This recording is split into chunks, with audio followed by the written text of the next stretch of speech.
Vous êtes sur TSF 98, c'est vu d'ici. Nous sommes avec Hélène Lelandais et Corinne Glâtre. Bonjour.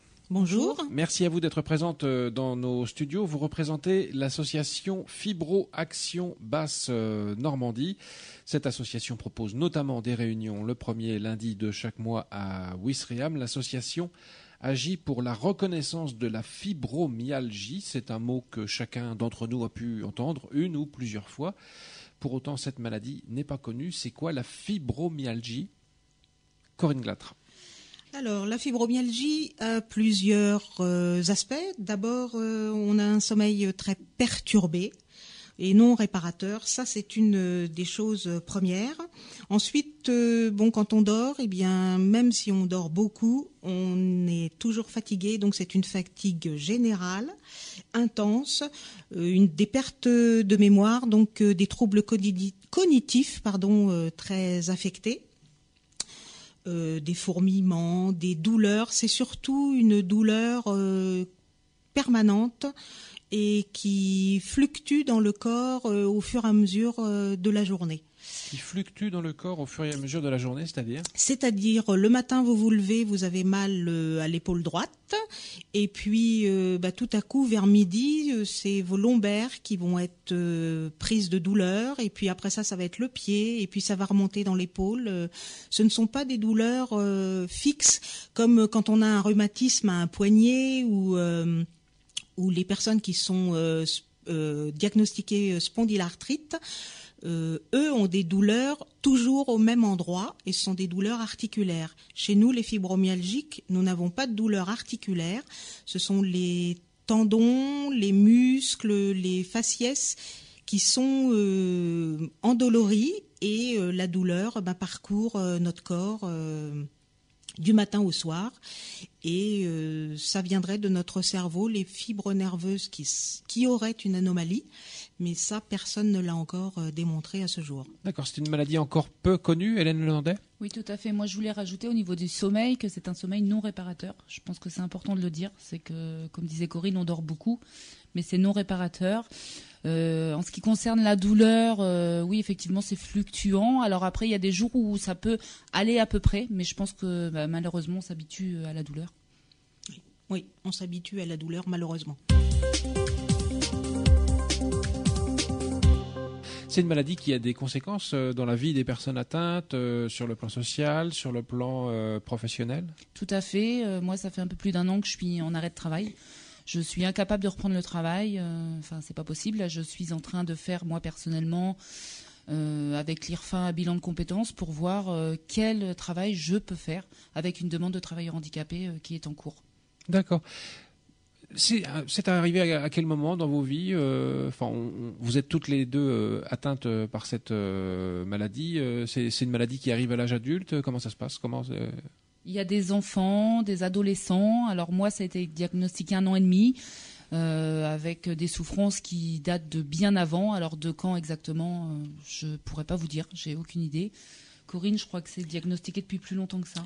Moi, je suis diagnostiquée depuis 2 ans seulement, mais en fait, j'ai des douleurs. Je suis douloureuse depuis très longtemps.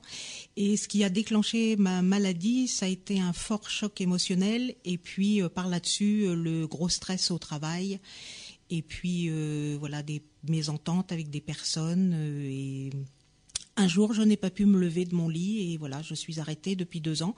Et je suis en invalidité catégorie 2, donc je ne suis plus capable de tenir un poste normal au travail. Voilà. D'accord. Ça veut dire que pour chacune des personnes atteintes, il y a une histoire qui est une histoire personnelle. Oui, tout à fait, ça oui. commence pas forcément par des douleurs. Il n'y a pas de parcours type du malade atteint de cette maladie. En général, les gens qui sont diagnostiqués fibromyalgiques, c'est des gens qui ont bien souvent une histoire assez lourde, qui ont eu des traumatismes, que ce soit au niveau médical, que ce soit... Oui, un passé douloureux, voilà. Qui peut remonter dans la petite enfance. Moi, personnellement, ça remonte à ma petite enfance, à ma jeunesse, quand j'étais petite fille. Et puis, le corps enterre ses souffrances. Et puis un jour, il y a un déclic, on ne sait pas pourquoi, mais un jour, le corps dit non, stop. Il encaisse pendant des années, et puis voilà, un jour ou l'autre, ça s'arrête. Et bien souvent, ce sont des personnes qui étaient très dynamiques, qui ont un caractère très joyeux, qui sourient tout le temps, qui aiment rire et tout. Et du jour au lendemain, notre vie s'arrête complètement. On change, on ne peut plus se lever le matin. Quand on ne peut jamais prévoir des choses définitives, parce que on peut se lever et dire non, je ne peux pas me lever aujourd'hui. Je suis obligé de rester couché ou de rester chez moi parce que je ne peux pas conduire, par exemple. Voilà, à cause des douleurs. À cause des douleurs et de la fatigue. Parce que vous accumulez de la fatigue. Oui. Ce qui est compliqué aussi, excuse-moi, je te coupe Corinne, c'est concernant l'entourage. La famille ne comprend pas, on est pris pour des feignants parce qu'on ne peut pas se lever le matin. Donc souvent il y a des gens qui se séparent parce que le conjoint ou la conjointe, parce qu'on est une majorité de femmes atteintes, mais il y a aussi des hommes. Et souvent le conjoint ne comprend pas, donc ça donne des séparations, ça fait que la famille, les parents en général comprennent parce que on reste leurs enfants, mais les frères, les sœurs, souvent ne comprennent pas. L'entourage ne comprend pas. Vous êtes invité à manger, vous allez tellement pas bien que vous pouvez pas y aller. Enfin voilà, vous appelez, vous êtes obligé d'annuler des choses que vous aimiez faire. Moi j'étais quelqu'un qui adorait danser. Danser maintenant ça devient compliqué. Si je vais une soirée où je danse, sur 5 heures, je vais danser 1 heure. Le lendemain matin, je peux pas me lever. J'ai mal partout. C'est très très compliqué. Le fait que ce soit une maladie entre guillemets invisible, c'est le mot que vous employez vous-même dans votre communication en tant qu'association. Le fait que cette maladie soit invisible, c'est quelque chose qui complique les choses, qui vous oblige à communiquer dessus, mais qui suscite de l'incompréhension dans l'entourage. Quand vous nous voyez là, est-ce que vous avez l'impression qu'on va mal, qu'on est malade ? Pas du tout. Voilà. C'est bien le problème. C'est que justement, quand on nous voit, on a l'impression que tout va bien, qu'on va bien, parce qu'en plus, si on a des gens à manger, on va faire comme si de rien n'était. On va pas se plaindre en longueur de journée. En tout cas, moi, c'est pas ma mentalité. Je vais pas me plaindre à longueur de journée de dire oh là là, j'ai mal ci, j'ai mal là, ça va pas, j'ai pas dormi. On invite des gens à manger, on s'organise à l'avance. Donc, bien souvent, on fait l'avance ou la veille pour pouvoir assumer correctement nos invités, quoi. D'accord. Depuis le début de cet entretien, on parle d'une maladie. J'emploie le mot maladie volontairement. Ceci dit, si l'Organisation mondiale de la santé reconnaît la fibromyalgie en tant que maladie, c'est pas le cas en France. Pourquoi ? C'est une maladie récente, c'est un phénomène récent ou c'est une maladie qui est déjà une histoire depuis longtemps ? Alors, c'est une maladie qui existe depuis très longtemps. Elle est reconnue au Canada et aux États-Unis.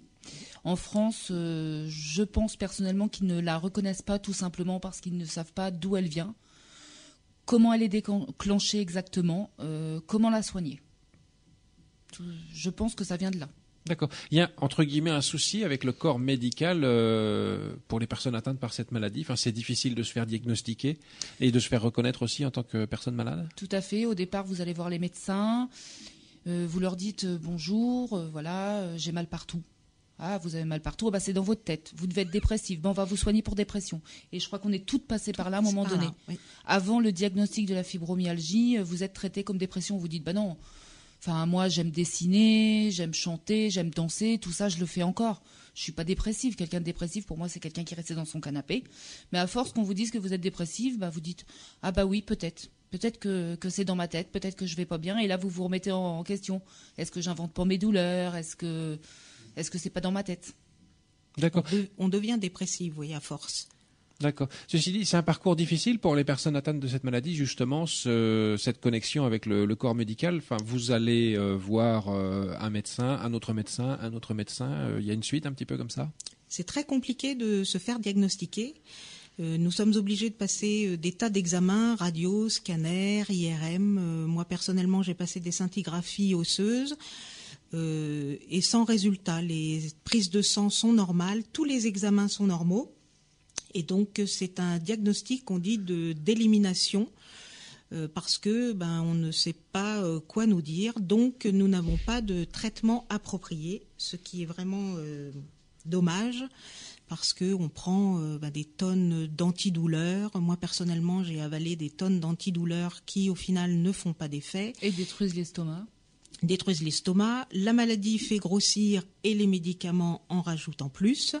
Donc, on n'a que du négatif avec cette maladie en général. Si on fait de la kiné, alors ils nous essayent de la kiné, ils nous essayent de la balnéo. Qu'est-ce que j'ai fait d'autre ? Moi, j'ai fait tellement de choses qui ne fonctionnent pas qu'à la fin, on se dit, personnellement, je prends encore des antidépresseurs pour, je dirais, le caractère, parce que quand vous avez mal partout et qu'il faut quand même faire les choses et que vous ne pouvez pas, c'est compliqué de ne pas pouvoir faire ce qu'on faisait avant. On s'en veut à nous-mêmes, on s'énerve sur nous-mêmes et du coup, on s'énerve sur notre entourage parce que malheureusement, c'est le cas de beaucoup d'entre nous. C'est très difficile d'accepter cette maladie parce que justement nous étions dynamiques et souriantes et on faisait plein de choses, on commandait un peu les autres et du jour au lendemain on s'aperçoit qu'on n'est plus bonne à rien ou à pas grand chose en fait et on essaye de vivre comme avant mais bon c'est absolument plus possible, on ne peut plus. Il y a beaucoup de personnes atteintes par cette maladie ?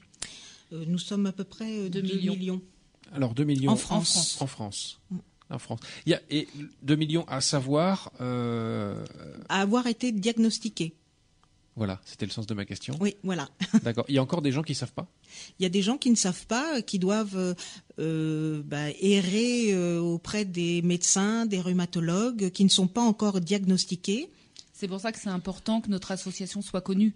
C'est justement pour que ces personnes-là qui pensent peut-être être atteintes de fibromyalgie puissent venir nous rencontrer, qu'on en parle avec eux, éventuellement qu'on puisse les diriger, nous, vers nos médecins qui connaissent la fibromyalgie. Parce que malheureusement, il y a encore beaucoup de médecins qui ne connaissent pas. D'accord. Alors, ou qui ne veulent pas connaître. Oui, surtout qui ne veulent pas connaître.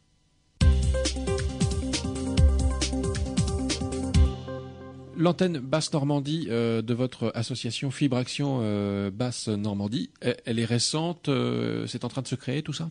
Alors, on est au tout début. Notre présidente a signé début octobre. Autrement, nous sommes qu'une antenne. Autrement, la Fibre Action nationale, oui, on a des difficultés aussi des fois à trouver nos mots. Ça fait partie de la maladie. Donc, Fibre Action nationale a ouvert ses portes en novembre 2014. D'accord. C'est en train de se structurer. L'objectif de l'association ? Se regrouper. Se faire connaître et se regrouper... couper l'isolement. Ne plus être tout seul. Et ce qui est important, c'est au fur et à mesure que la fibromyalgie soit connue, alors la journée mondiale de la fibromyalgie, c'est le 12 mai. Donc l'année dernière, on s'est réunis à Paris. On aimerait cette année faire la même chose, en sachant que malheureusement, il y a des gens malades qui ne peuvent pas se déplacer parce que suivant où on se trouve, c'est compliqué. Donc créer l'antenne, c'est peut-être pouvoir avoir des dons pour pouvoir louer, pourquoi pas, 9 places, qu'une personne puisse conduire et emmener les personnes qui ne puissent pas le faire. Et se réunir et faire connaître, dire on est là, voilà, on est malade, trouvez-nous des solutions, faites des recherches. Enfin voilà, on fait des recherches pour le cancer, pour le sida, pour plein d'autres maladies, ce qui est très bien, mais nous aussi on est là, on existe. D'accord. On a parlé de la vie professionnelle, de la vie sociale, des difficultés que cela implique. Vous parliez d'isolement tout à l'heure. Les personnes atteintes de cette maladie finissent justement par s'isoler, se retrouver un petit peu toutes seules dans leur coin. Oui, c'est ça.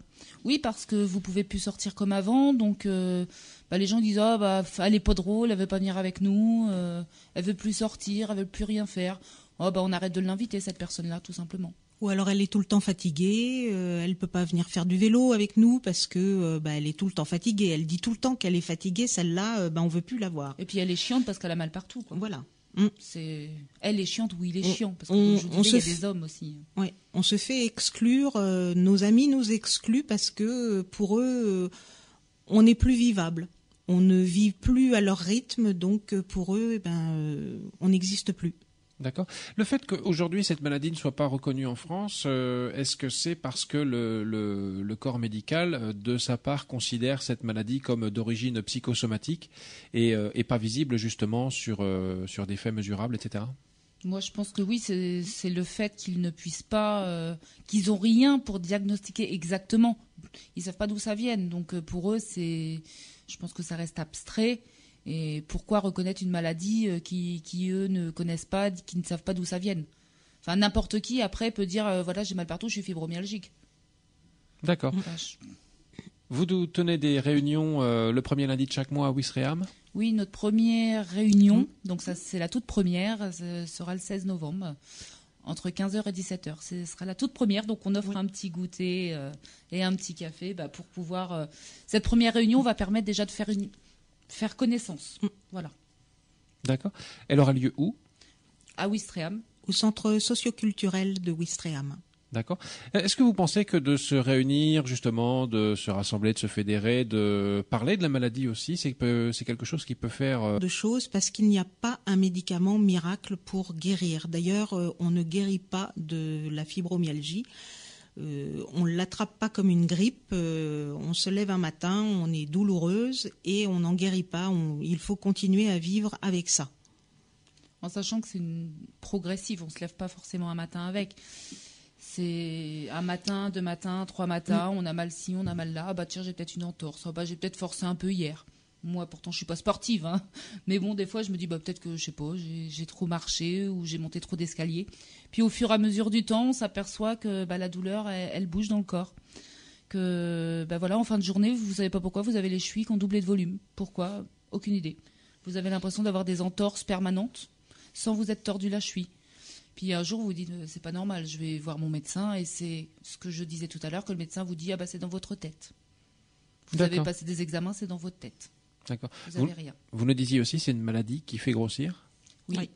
Moi, j'ai pris un traitement, ils ont essayé un traitement sur moi pendant 3 mois. En 3 mois, j'ai pris 15 kilos. Donc, en plus de la maladie, de pouvoir en faire moins en moins, vous prenez du poids sans rien changer à votre alimentation, ce qui n'est pas très agréable, surtout pour une femme, je pense. Oui. Moi aussi, en 2 ans, j'ai pris 15 kilos avec les traitements que j'ai subis. D'accord, très bien. Première réunion le 16 novembre au centre socioculturel de Ouistreham. C'est à quelle heure? 15h. Vous avez une adresse mail, une page Facebook? Oui, alors l'adresse mail, c'est fibroaction @gmail.com. On a tout dit? Et la page Facebook, vous allez sur Fibroaction Basse-Normandie. Très bien. Merci à Hélène Lelandais et Corinne Glatre de l'association Fibroaction Basse-Normandie. Je rappelle, première réunion le 16 novembre prochain à Ouistreham. C'est à quelle heure? 15h. 15h. Très bien. Merci de votre accueil. Merci à vous. Vous êtes la bienvenue.